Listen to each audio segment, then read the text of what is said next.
जब आप बीमार पड़ते हो, आप दवा खाते हो। आप कभी ये सोचे हो कि जब आप दवा खाते हो तो वो हमारे शरीर में पचता कैसे है? देखिए, दवा शरीर में काम कैसे करता है, अगर आपको ये जानना है तो आपको 4 टर्म हमेशा याद रखना है, क्योंकि दवा शरीर में इन्हीं 4 चरणों से होकर गुजरती है और अपना काम करती है। पहला स्टेज है अब्जॉर्प्शन, दूसरा स्टेज है डिस्ट्रीब्यूशन, तीसरा स्टेज है मेटाबॉलिज्म और चौथा है एक्सक्रीशन। चलिए सबसे पहले हम ये जान लेते हैं कि जो दवा हम खा रहे हैं उसका हमारे जीआईटी ट्रैक्ट में अब्जॉर्प्शन कैसे होता है। देखिए, जैसे ही हम अपने स्टमक में मेडिसिन को लेंगे, सबसे पहले ये मेडिसिन हमारे स्टमक जूसेस के कांटेक्ट में आता है।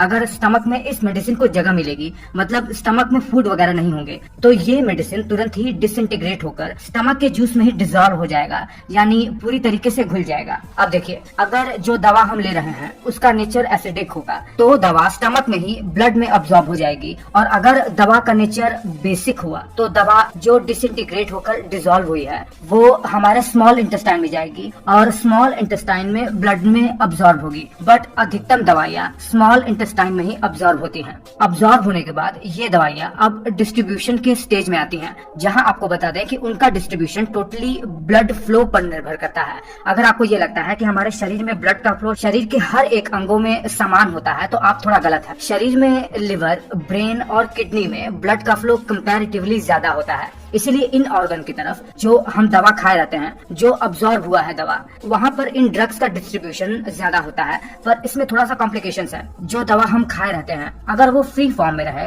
तो आसानी से ऑर्गन में चली जाएगी। अगर वही दवा प्लाज्मा प्रोटीन के साथ बाइंड हो जाएगी, जो कि ब्लड में ही पाया जाता है, तो ये मैक्रो मॉलिक्यूल्स में बन जाएंगे और साइज में इतने बड़े हो जाएंगे कि ये ऑर्गन में डिफ्यूज ही नहीं हो पाएंगे और तब तक ब्लड में ही सर्कुलेट होते रहेंगे जब तक प्रोटीन के साथ ये अनबाइंड होकर दोबारा से फ्री फॉर्म में ना आ जाए। उदाहरण के लिए एसिडिक नेचर वाली दवाइयाँ ब्लड प्लाज्मा के एल्ब्यूमिन के साथ बाइंड होती हैं और बेसिक नेचर वाली दवाइयाँ अल्फा एसिड ग्लाइकोप्रोटीन के साथ बाइंड होती हैं। सबसे ज्यादा दवाइयों का डिस्ट्रीब्यूशन हमारे लिवर में होता है, और जब लिवर में ये दवाइयाँ आती हैं तो इनका मेटाबॉलिज्म होता है, जो कि दवाइयों के वर्किंग का तीसरा स्टेज है। देखिए, जो मेन काम है लिवर का दवाई के मेटाबॉलिज्म में, वो है अगर कोई दवा लिपिड सॉल्युबल है तो उसे वाटर सॉल्युबल में ये लिवर कन्वर्ट कर देता है, जिससे आसानी से दवा यूरिन के थ्रू हमारे शरीर से एक्सक्रीट हो सके।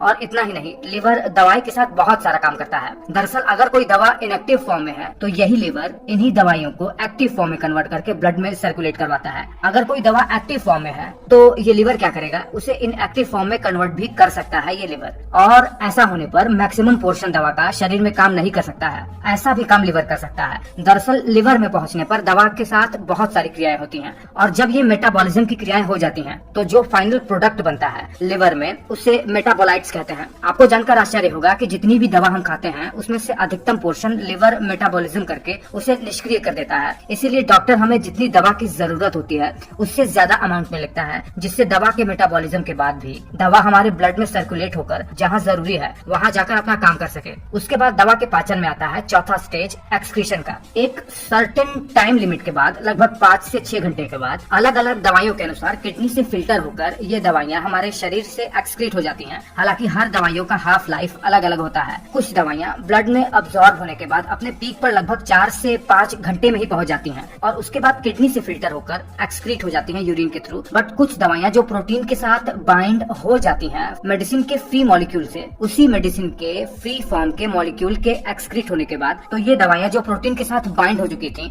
अब अनबाइंड होकर दोबारा से ब्लड में रिलीज हो जाएंगी और दवाइयाँ ज्यादा देर तक शरीर में काम करती रहेंगी। इसीलिए कुछ दवाइयाँ ज्यादा देर तक चलती हैं हमारे शरीर में।